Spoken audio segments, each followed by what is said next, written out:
Am I the a-hole for telling my dad he has to decide between me attending his wedding and accepting I won't take part in the family unity ceremony, or accept I won't be there? My dad's engaged to his partner of about 2 years. They moved in together last month, and their wedding is in December. I, 17 male, am my dad's only biological kid. His almost wife has 3 kids of her own. Her kids are younger, like under 10. Maybe they're even all under 8. I'm not that sure. They decided they want to do a family unity ceremony and have it be about becoming one family instead of the 2 of them just being a married couple. Her kids are excited by the idea and want to take part. I don't and won't take part. I already explained to my dad that I'm not interested and can't be talked into it. He asked me why and pushed for me to reconsider. He told his fiancée, and she's freaking out because her kids have this idea that they'll get a big brother out of this marriage, and my dad and she told the kids will be real siblings once the 2 of them are married. All of this despite the fact I really don't know her or her kids. I've only spent any real time with the kids twice, and it was more me trying not to be a prick than me wanting to spend time or get to know them. I think that's obvious because I don't even know their actual ages. Some background to explain some relationship dynamics, because I'm sure there are questions. My dad raised me alone. My mom took off when I was less than a year old. I don't remember her. I don't remember her being around. Her family wasn't around or in my life either. I didn't have a lot of family besides my dad growing up, except for one of his siblings. And for most of my life, Dad was a good dad.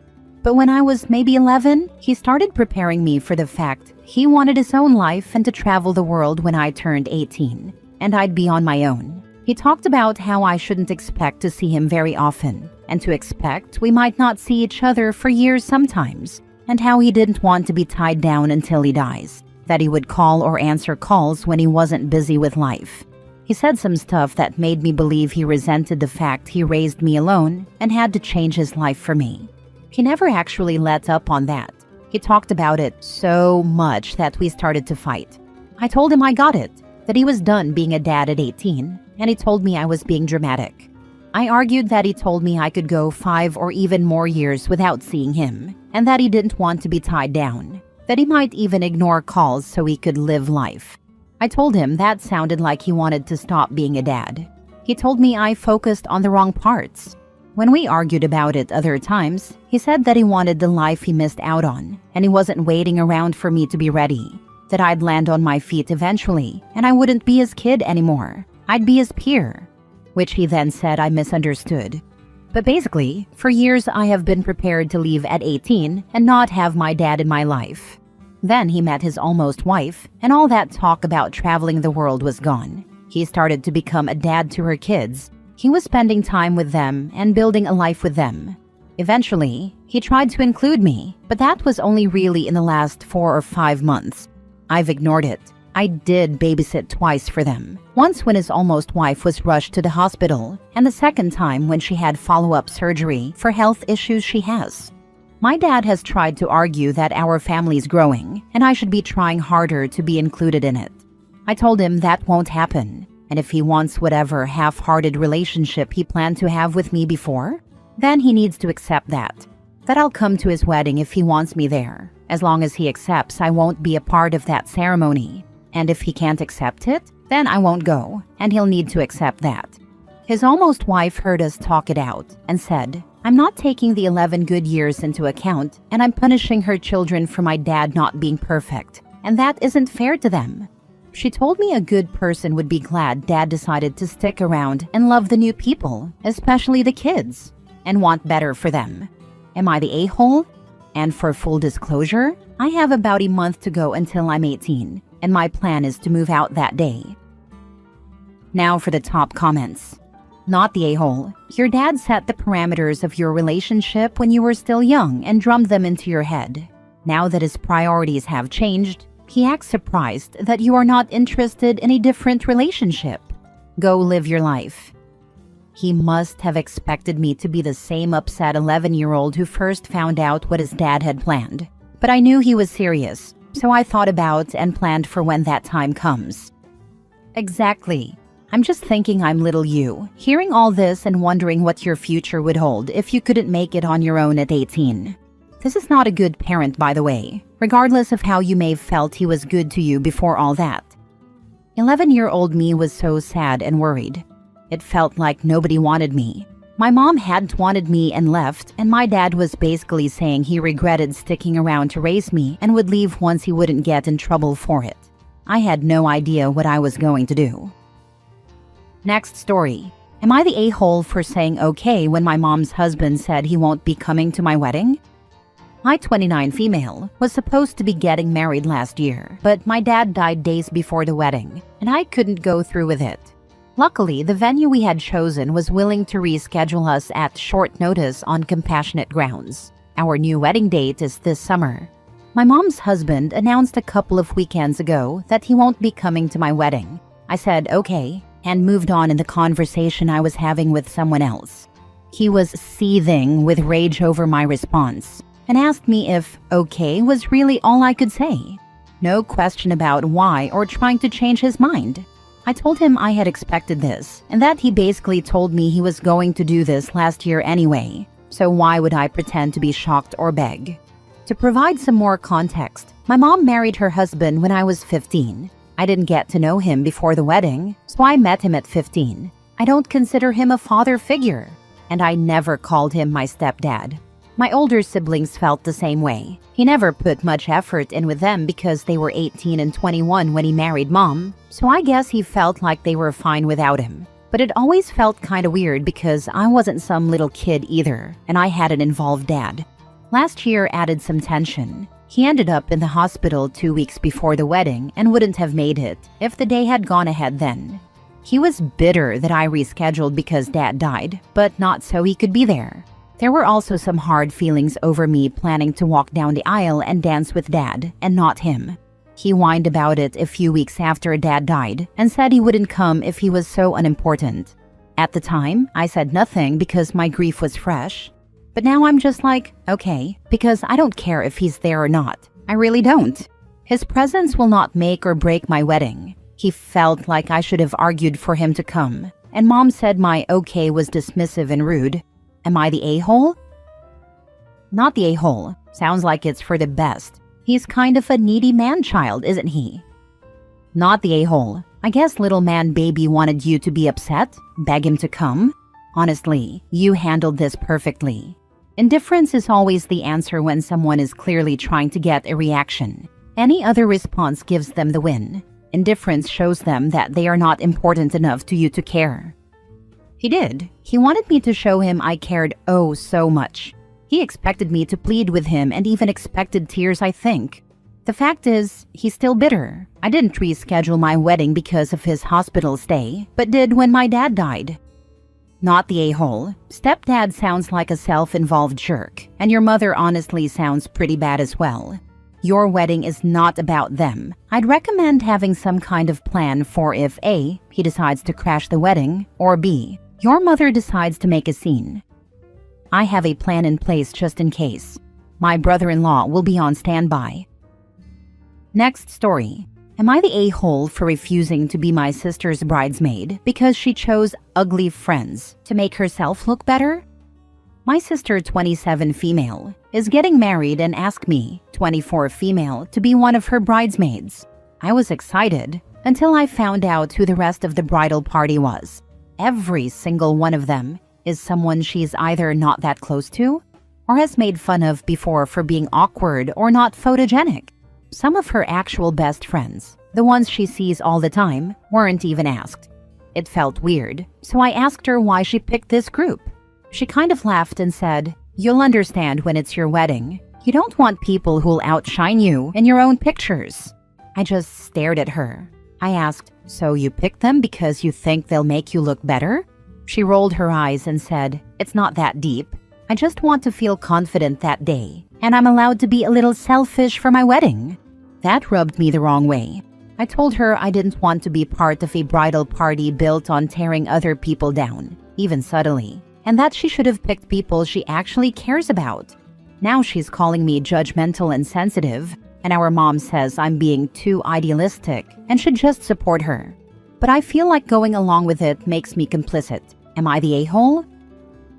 Not the a-hole. So what does this mean about how she thinks of you? And clearly she doesn't think much about herself. It's so sad that women are pushed to feel and act this way when this would likely not be happening to so many grooms. Applause to you for saying something and not participating. She's always been like this.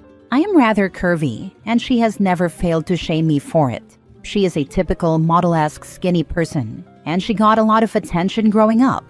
She's beautiful, no doubt. But yes, I have a good-looking partner, and she has subtly hinted that he could do better than me. I don't see what she has to be insecure about. She's objectively good-looking. As for my appearance, I like the way I look. I'm comfortable with it. I just don't see why she feels the need to bring others down to make herself feel better. Not the a-hole, and I'd send a message to those girls. Questions will definitely come up why none of her core group were asked, and why her sister left. Because she lumped you right in with them. I actually did. I made a group with all these people. There's a group already, but she's in it. 2 of them said that they did not want to be participating in this capacity anymore, but were fine attending. 1 person said that they weren't coming to the wedding altogether. Some still haven't responded. Next story. Am I the a-hole for telling my ex's girlfriend she isn't special, and he will do it to her too? I, 30 female, was only married to my ex-husband, 32 male, for 2 years. We dated for a little over a year before we got married. When we were dating, everything was fine. He had a lower libido than me, but I was fine with how often he wanted to have sex, about 2 to 3 times a week. Once we got married, that gradually dropped to maybe twice a month, and then nothing. The last time he and I had sex was on my birthday. My birthday is April 24th, so it's been almost a year now. I asked him to see a doctor. I asked him if there was anything I could do. I tried everything I could think of. He wasn't on any medication. He just wasn't interested in it. I ended up starting the divorce because I'm not living the rest of my life like this. When I started the divorce, his ex-wife asked to meet with me and said she hadn't wanted to get involved earlier because she didn't know if I was asexual as well, but that he had done the same thing to her and the girlfriend before her.